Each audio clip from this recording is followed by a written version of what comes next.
Jeremias 9, 23 e 24 diz assim: Assim diz o Senhor, não se glorie o sábio na sua sabedoria, nem o forte na sua força, nem o rico nas suas riquezas.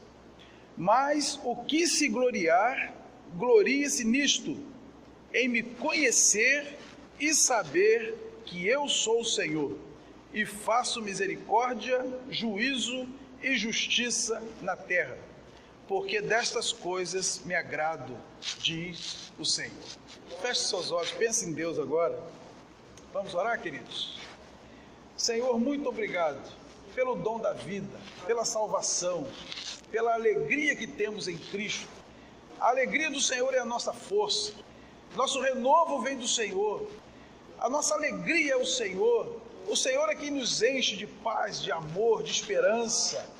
Somos mais que vencedores. A nossa leve e momentânea tribulação não se compara com o peso da glória que há de vir. Então, Deus, é um privilégio. Estamos abençoados nesse momento, por estar na Tua presença, poder cantar, poder orar, poder abraçar nossos irmãos e agora poder ouvir a Tua voz. Abrimos as Escrituras agora com toda a ousadia, com toda a esperança de que o Senhor vai nos falar. E Deus, repreenda toda ação contrária à Tua palavra nesse lugar, que só a Tua voz se faça ouvir e que ela faça bem aos nossos corações, em nome do Senhor Jesus. Amém. Pode sentar, queridos. Onde os fortes não têm vez. É sobre isso que eu quero conversar com a igreja nessa noite. O tema dessa mensagem não seria de jeito nenhum o nome de algum filme. Aliás, existe um filme de 2007 que venceu 4 Oscars. E o nome do filme é Onde os Fracos Não Têm Vez. Porque no mundo em que vivemos, os fracos não têm vez. Os fracos são engolidos pelos fortes. Na natureza, os fracos não sobrevivem.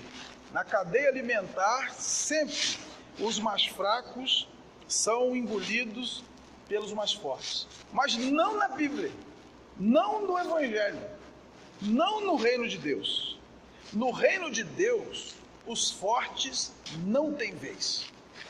O Deus Todo-Poderoso, desde que o mundo é mundo, somente se relaciona com o homem quando este reconhece que é fraco. Pessoas que se reconhecem pecadoras, pessoas que enxergam suas próprias limitações e que por isso se rendem a Deus em completa humildade. A esses, Deus mesmo fortalece e por meio deles faz coisas inimagináveis, coisas que nenhum ser humano seria capaz de fazer com as suas próprias forças. Em primeiro lugar, não existem pessoas fortes. 1 Coríntios capítulo 10, versículo 12, vai dizer o seguinte: aquele, pois, que pensa estar em pé, veja que não caia. Há muitos que pensam que são fortes, mas geralmente esses são os primeiros a cair. Em Lucas, no capítulo 22, versículos de 31 a 34, nós encontramos a experiência de Pedro. Jesus chega para Pedro e diz assim: Simão, Simão, eis que Satanás vos reclamou para vos peneirar como trigo. Eu, porém, roguei por ti para que a tua fé não desfaleça. Tu, porém, quando te converteres, fortalece os teus irmãos. Ele, porém, respondeu: Senhor, estou pronto a ir contigo, tanto para a prisão como para a morte. Mas Jesus lhe disse: afirmo-te, Pedro, que hoje 3 vezes negarás que me conheces antes que o galo cante. Jesus chama Pedro e diz: Pedro, eu tenho 2 coisas para te falar, uma boa e uma ruim. A coisa ruim é o seguinte: Satanás pediu permissão para te tentar e eu permiti. E a boa é que eu orei por ti para que a tua fé não desfaleça. Qual seria a postura de alguém que se acha fraco? Senhor, tem misericórdia de mim. Senhor, segura na minha mão. Senhor, não me deixa cair. Senhor, não deixa o inimigo levar vantagem na minha vida. Mas Pedro se achava a pedra. E ele diz: Senhor, eu estou pronto. Eu estou pronto a ir contigo, tanto para a prisão quanto para a morte. E Jesus disse, vamos esperar um pouquinho, até o galo cantar e nós vamos ver o que acontece. E nós conhecemos a história, Pedro negou a Cristo, e não foi uma vez só, por 3 vezes Pedro negou a Jesus. Geralmente é o que acontece quando alguém se acha forte. Quem é que morre afogado? É a pessoa que sabe nadar ou a pessoa que não sabe nadar? Quem não sabe nadar geralmente nem entra na água. Quem se acha forte acaba caindo. Quem se reconhece como fraco vai fugir das tentações, vai fugir do perigo e não vai cair com facilidade. A Bíblia diz, irmãos, que ninguém é tão forte espiritualmente que não possa ser vencido pelo pecado. Nós vemos o exemplo de Davi, que é chamado pela Bíblia um homem segundo o coração de Deus. E lá em 2 Samuel capítulo 11, ele cai num dos pecados mais bobos da história da humanidade, que é o adultério. E para encobrir o seu pecado, ele comete outros pecados piores ainda. Ele acaba matando o marido da mulher com quem ele havia adulterado. E com isso ele traz a maldição para sua casa. Nunca mais a espada se apartou da casa dele. Os mais belos salmos que nós conhecemos na Bíblia foram escritos por Davi, um homem que matou o gigante, um homem que foi capaz de poupar a vida do seu maior inimigo, Saul, um homem que tocava instrumento e o demônio saía correndo, no entanto foi vencido por um par de perna grossa. Ninguém é tão forte espiritualmente que não possa ser seduzido pela tentação e cair. É por isso que nós não podemos nos achar fortes. Não, eu sou crente, eu sei até onde eu vou, ninguém sabe aonde vai. Aquele que pensa estar de pé, olhe, não caia. A Bíblia diz também que ninguém é tão forte emocionalmente que não possa ser vencido por uma depressão, como foi o caso de Elias. Em 1 Reis, capítulo 18 e 19, nós vemos Elias vencendo uma disputa com 450 profetas de Baal, uma experiência em que ele viu cair fogo do céu e consumir o holocausto que ele havia apresentado a Deus, à vista de todo o povo. E quando a notícia desse episódio chega até Jezabel, que era quem mandava no reino, né? Acabe era o pau-mandado da mulher, e Jezabel manda dizer a Elias, a mesma coisa que você fez com os profetas, eu vou fazer com você. Ele entrou num quadro de depressão, se tranca numa caverna e não quer sair dali de jeito nenhum. Pede a morte. Elias orava para chover e chovia, ele orava para parar de chover e parava de chover. Está lá em Tiago capítulo 5. No entanto, num momento de fraqueza, que não se sabe porquê, não há motivo, ele vinha de uma vitória, ele vinha de experimentar o poder de Deus. E ele diz, fiquei sozinho e ainda procuram tirar minha vida. E Deus fala, rapaz, você não está enxergando, eu reservei em Israel 7.000 joelhos que não se dobraram a Baal. Os melhores crentes podem ser vencidos por uma doença emocional, pode ser uma tristeza, uma depressão, uma ansiedade, um pânico. Quem não conhece bons crentes que enfrentaram crises emocionais terríveis? Porque nós somos fracos. Por isso que nós precisamos estar sempre diante de Deus. Ninguém é tão forte fisicamente que não possa ser vencido por uma enfermidade ou até mesmo pela morte, como acontece com todos os mortais. Vamos ler o que está escrito em Eclesiastes, no capítulo 12, versículos de 1 a 7. Lembra-te do teu Criador nos dias da tua mocidade, antes que venham os maus dias e cheguem os anos dos quais dirás, não tenho neles prazer. Antes que se escureçam o sol, a lua e as estrelas do esplendor da tua vida, e tornem a vir as nuvens depois do aguaceiro. No dia em que tremerem os guardas da casa aos teus braços, e se curvarem os homens outrora fortes às tuas pernas, e cessarem os teus moedores da boca, por já serem poucos, e se escurecerem os teus olhos nas janelas, e os teus lábios com as portas da rua se fecharem, no dia em que não puderes falar em alta voz, te levantares a voz das aves, e todas as harmonias, filhas da música, te diminuírem, como também quando temeres o que é alto, e te espantares no caminho, e te embranqueceres, como floresce a amendoeira, e o gafanhoto te for um peso, e te perecer o apetite, porque vais à casa eterna, e os pranteadores andam rodeando pela praça. Antes que se rompa o fio de prata, e se despedace o copo de ouro, e se quebre o cântaro junto à fonte, e se desfaça a roda junto ao poço, e o pó volte à terra como era, e o espírito volte a Deus que o deu. Por mais forte que seja o ser humano, um dia todos se dobram. Todos nós chegaremos nesse ponto, mais cedo ou mais tarde.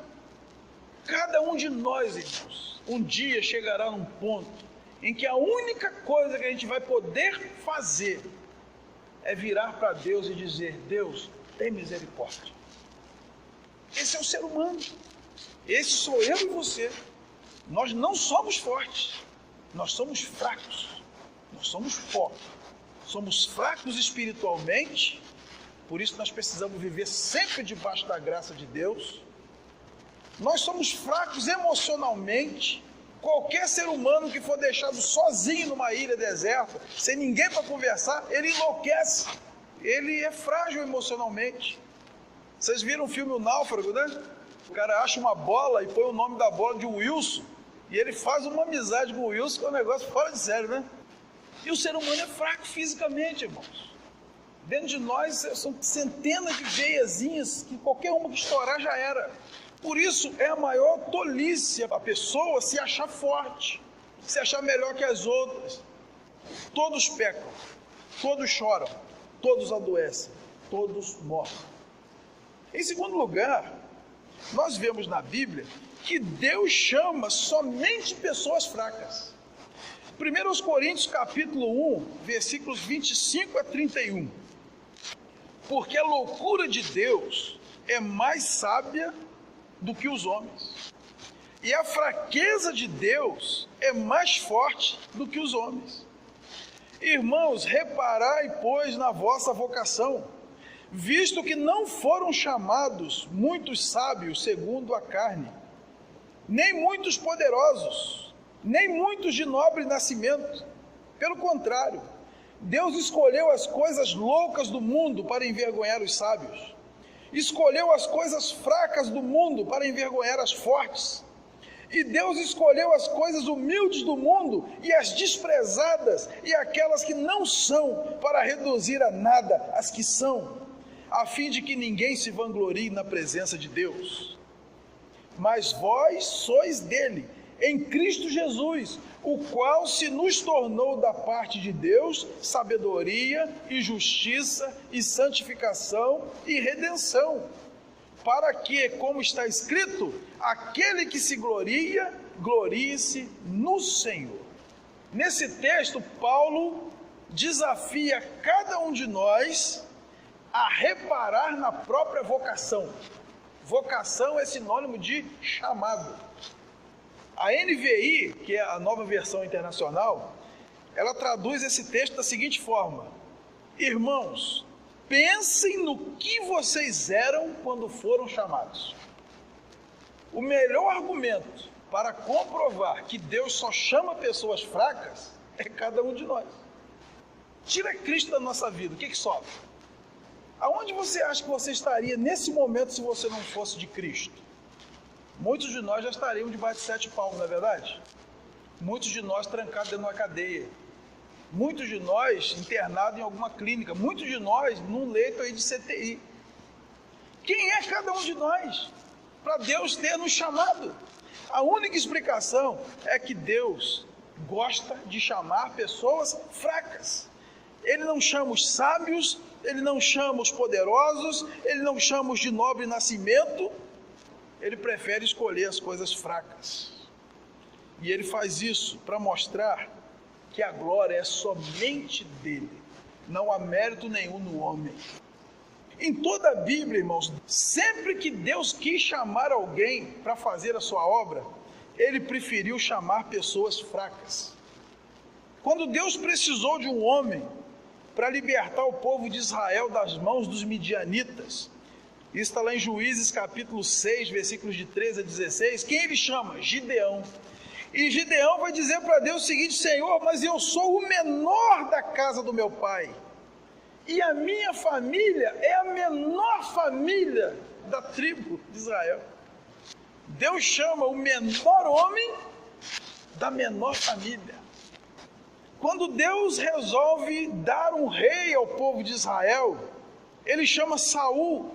E lá em 1 Samuel 9, de 19 a 22, Saul vai dizer: eu sou da menor família, da menor tribo. Deus escolhe o rei de Israel da menor família, da menor tribo. Quando Deus resolve ungir um outro rei para Israel, ele vai na casa de Jessé e escolhe Davi, que era o filho mais moço, aquele que fazia os trabalhos subalternos. 1 Samuel capítulo 16, de 7 a 13, ele estava lá no meio do pasto, cuidando das ovelhas do pai. Era ele que levava a marmita para os irmãos na guerra. E Deus vai lá e chama Davi. E quantos outros homens pequenos Deus chamou, que nós poderíamos citar aqui? Abraão, ele servia a outros deuses além do Eufrates. Moisés, um assassino fugitivo, trabalhando para o sogro no meio do nada. José, um escravo no Egito. Eliseu, um agricultor. Amós, um boieiro e colhedor de figos. Mateus, um publicano. Simão, um zelote revolucionário. Pedro, Tiago e João, pescadores. Paulo era Saulo, perseguidor de igrejas. Todos que Deus chamou eram pessoas fracas, como eu e você. E em terceiro lugar, Deus fortalece e usa pessoas fracas. Olha o que está escrito em 2 Coríntios capítulo 12, de 1 a 10. Se é necessário que me glorie, ainda que não convém, passarei as visões e revelações do Senhor. Conheço um homem em Cristo que há 14 anos foi arrebatado até o terceiro céu. Se no corpo ou fora do corpo, não sei, Deus o sabe. E sei que o tal homem, se no corpo ou fora do corpo, não sei, Deus o sabe, foi arrebatado ao paraíso e ouviu palavras inefáveis, as quais não é lícito ao homem referir. De tal coisa me gloriarei, não porém de mim mesmo, salvo nas minhas fraquezas. Pois se eu vier a gloriar-me, não serei nécio, porque direi a verdade. Mas abstenho-me para que ninguém se preocupe comigo mais do que em mim vê ou de mim ouve.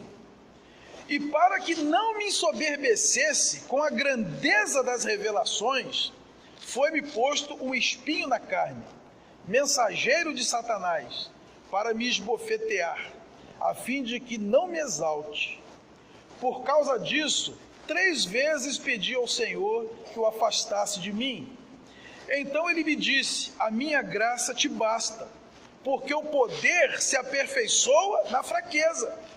De boa vontade, pois, mais me gloriarei nas fraquezas, para que sobre mim repouse o poder de Cristo. Pelo que sinto prazer nas fraquezas, nas injúrias, nas necessidades, nas perseguições, nas angústias, por amor de Cristo. Porque quando sou fraco, então é que sou forte. Deus não chama os capacitados, Deus capacita os chamados. Deus chama pessoas fracas, porque não há fortes na face da terra, e Deus então aperfeiçoa o seu poder na vida desses homens fracos. Em Romanos 8, 26 está escrito: também o Espírito semelhantemente nos assiste em nossa fraqueza, porque não sabemos orar como convém, mas o mesmo Espírito intercede por nós sobremaneira com gemidos inexprimíveis. Gideão era fraco, mas Deus usou a vida dele para libertar Israel dos midianitas. Ele tinha um exército de 32 mil homens, e Deus disse: eu preciso só de 300. E com 300 homens, Deus livrou Israel pelas mãos de Gideão. Saul era fraco, mas Deus fez dele o primeiro rei de Israel. Saul, ele estava procurando as jumentas perdidas do seu pai. Quem é que poderia imaginar que Deus escolheria como rei um jovem buscando o jumento perdido no meio do nada? Mas é assim que Deus faz. Davi era fraco, mas ele foi ungido rei de Israel. E todos nós conhecemos Davi como um homem segundo o coração de Deus. Abraão era fraco, mas foi com ele que Deus iniciou o povo judeu. Moisés era fraco, mas foi ele quem Deus usou para libertar o povo do Egito e atravessar o deserto. José era fraco, mas se tornou governador do Egito, salvou muita gente da fome. Eliseu era fraco, mas foi o sucessor de Elias, recebeu porção dobrada do seu espírito. Amós era fraco, era um boieiro e colhedor de figo. Deus faz dele um dos maiores profetas de Israel. O livro dele está na Bíblia aí. Os 12 discípulos eram homens fracos, mas com Jesus eles revolucionaram o mundo e mudaram a história. Paulo se considerava o menor dos apóstolos. Paulo teve uma conversão extraordinária no caminho de Damasco. Depois ele teve a experiência de ser curado da cegueira. Depois Paulo fica 3 anos estudando no deserto da Arábia e ele se torna um dos líderes da igreja em Antioquia. É ordenado apóstolo, se torna missionário, participa das 3 primeiras viagens missionárias, suportou sofrimentos indescritíveis. Paulo chegava numa cidade, ele ia visitar a sinagoga e a cadeia, né? Porque a sinagoga é onde ele pregava de dia e a cadeia é onde ele dormia à noite. Isso era certo. Aí apanhava, botava sal grosso, ele ia dormir, no dia acordava e ia pregar de novo. Paulo curou enfermos, expulsou demônios, experimentou arrebatamento, escreveu 13 cartas bíblicas. E ele, quando estava velhinho, disse: combati o bom combate, completei a carreira e guardei a fé. A vida de Paulo é um belo exemplo do que um Deus forte pode fazer na vida de um homem fraco. Concluindo, irmãos, segundo a Bíblia, não existem homens fortes. Esqueça isso. Todos nós somos fracos, totalmente dependentes da graça de Deus. Mas quando nos reconhecemos fracos, então nós somos fortes, porque aí é justamente onde a graça de Deus nos basta e nos fortalece. Não há qualquer motivo para nos gloriarmos diante de Deus, ainda que sejamos objeto da grandeza de suas revelações. O cristão é um ser de joelhos, dizendo para Deus o tempo todo: eu não sou, mas tu és. Eu não sei, mas tu sabes. Eu não posso, mas tu podes. Tem compaixão de mim, pecador. Fortalece a minha vida e usa-me para a glória do teu nome. Vamos ficar de pé. Quantas vezes pensou que era forte,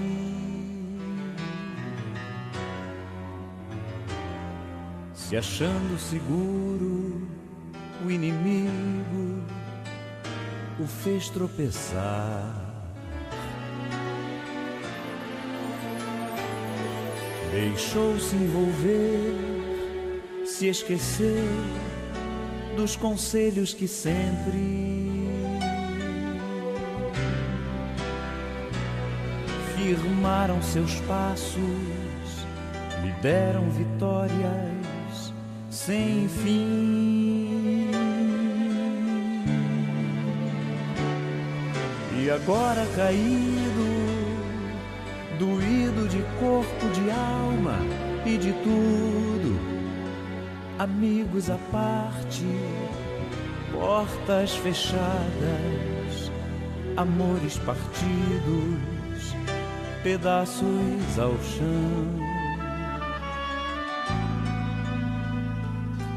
E ali, escondido, isolado, ouvindo a conversa do acusador,